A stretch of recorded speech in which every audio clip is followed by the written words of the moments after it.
হরে কৃষ্ণ। 2024 খ্রিস্টাব্দে জন্মাষ্টমী ব্রত পালন করতে হবে 26শে আগস্ট সোমবার। তো অষ্টমী তিথি কবে থেকে শুরু হচ্ছে এবং কবে শেষ হচ্ছে তা সময়সূচি স্ক্রিনের উপরে দেওয়া হলো, আপনারা দেখতে পাচ্ছেন। ভারতের সময় অনুযায়ী অষ্টমী তিথি শুরু হবে 26শে আগস্ট ভোর 3:39 থেকে পরের দিন 27শে আগস্ট মধ্যরাত্রি 2:19 পর্যন্ত, এবং বাংলাদেশের সময় অনুযায়ী অষ্টমী তিথি শুরু হবে 26শে আগস্ট ভোর 4:09 থেকে পরের দিন 27শে আগস্ট মধ্যরাত্রি 2:49 পর্যন্ত। জন্মাষ্টমী ব্রতের আগে ও পরের দিন কি খাবেন? যারা কৃষ্ণপ্রসাদ গ্রহণ করেন তাদের তো কোনো কথাই নেই। যারা আমিষভোজী, আমিষ খান, আপনারা জন্মাষ্টমী ব্রতের আগে ও পরের দিন অবশ্যই নিরামিষ খাবেন।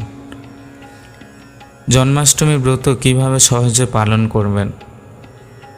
জন্মাষ্টমী ব্রতের আগের দিন রাত্রি 11টা বা 11:45 মধ্যে অন্ন বা রুটি প্রসাদ পেয়ে নেবেন। শাস্ত্র অনুযায়ী ব্রত শুরু হয় ব্রাহ্ম মুহূর্ত সময় থেকে, অর্থাৎ সূর্য ওঠার 1 ঘন্টা 36 মিনিট আগে। ব্রাহ্ম মুহূর্ত সময় থেকে সারা দিন রাত্রি উপবাস এবং পরের দিন সূর্য ওঠার পর পালন করে উপবাস ভঙ্গ। এবারে যারা একান্ত সারাদিন উপবাস করতে পারবেন না, তারা ফল খেয়ে বা অনুকল্প প্রসাদ পেয়ে উপবাস করতে পারেন। কমপক্ষে দুপুর 12টা পর্যন্ত কিছু না খেয়ে উপবাস রাখার চেষ্টা করবেন। এই জন্মাষ্টমীর দিন ভগবান শ্রীকৃষ্ণের আবির্ভাব তিথি। তো আপনারা সবাই জানেন, এই দিন আপনারা বেশি বেশি করে গীতা অধ্যয়ন করবেন বা শ্রবণ করবেন। ভগবানের মুখমিশ্রিত বাণী শ্রীমদ্ ভাগবতম পাঠ করতে পারেন কিংবা শুনতে পারেন, এবং বেশি বেশি করে নাম কীর্তন করবেন। অনেক ইস্কন মন্দিরে বা কৃষ্ণ মন্দিরে এই দিন হোম যজ্ঞ হয়ে থাকে, আরও অন্যান্য নানা অনুষ্ঠান হয়ে থাকে।